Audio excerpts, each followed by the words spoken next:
होली कब है ये तो सभी को पता होगा, पर क्या आपको पता है कि हम होली क्यों मनाते हैं? होली का नाम सुनते ही सबके मन में खुशी और उल्लास की भावना उत्पन्न हो जाती है। होली रंगों का त्योहार है जिसमें बच्चे से लेकर बूढ़े व्यक्ति तक सब एक साथ शामिल होकर धूमधाम से इस दिन को सबके साथ मिलकर खुशियों से मनाते हैं। इसलिए इस त्योहार को सब खुशियों का त्योहार भी कहते हैं। हमारे भारत देश जैसा पूरे विश्व में दूसरा और कोई भी देश नहीं है जहां लोग एक साथ मिलकर बिना किसी भेदभाव और भाईचारे के साथ सारे त्योहारों का लुत्फ उठाते हैं।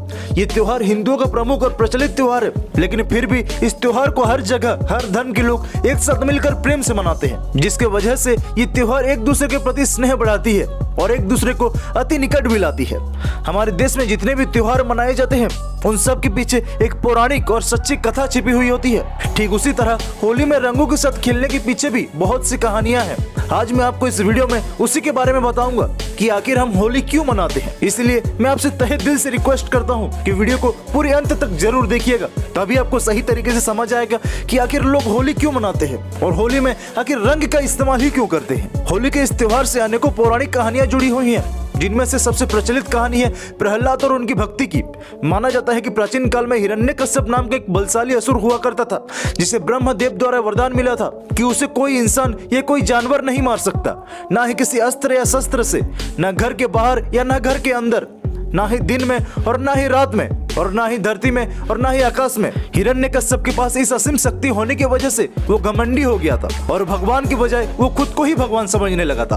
अपने राज्य के सभी लोगों के साथ वो अत्याचार करता था और सभी को भगवान विष्णु की पूजा करने को मना करता था। वो कहता था कि भगवान विष्णु की जगह वो उनकी पूजा करे, क्योंकि वो अपने छोटे भाई की मौत का बदला लेना चाहता था जिसे भगवान विष्णु ने मारा था। हिरण्यकश्यप का एक पुत्र था जिसका नाम था प्रहलाद। एक असुर का पुत्र होने के बावजूद वो अपने पिता की बात ना सुनकर वो भगवान विष्णु की पूजा करता था। हिरण्यकश्यप के खौफ से सभी लोग उसे भगवान मानने के लिए मजबूर हो गए थे, सिवाय उसके पुत्र प्रहलाद। हिरण्यकश्यप को ये बात मंजूर नहीं थी, मगर वो हर बार अपने प्रयास में असफल होता रहा। इसी क्रोध में उसने अपने ही पुत्र की मृत्यु करने का फैसला लिया। हिरण्यकश्यप प्राचीन भारत का एक राजा था जो कि राक्षस की तरह था। वो अपने छोटे भाई की मौत का बदला लेना चाहता था जिसे भगवान विष्णु ने मारा था। इसलिए अपने आप को शक्तिशाली बनाने के लिए उसने सालों तक प्रार्थना की। आखिरकार उसे वरदान मिल ही गया, लेकिन इससे हिरण्यकश्यप खुद को भगवान समझने लगा और लोगों से खुद की भगवान की तरह पूजा करने को कहने लगा। बता दें कि हिरण्यकश्यप की एक बहन थी जिसका नाम होलिका था। उसने अपनी बहन होलिका से कहा कि वो प्रहलाद की गोद में लेकर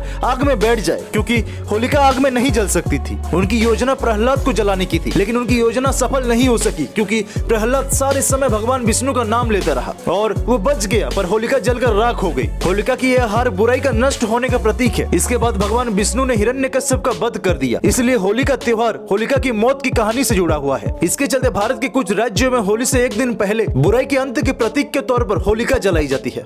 गाइस, ऐसे ही इन्फॉर्मेटिव वीडियोस के डेली अपडेट के लिए मेन टू फैक्ट चैनल को फॉलो और सब्सक्राइब करना मत भूलिएगा।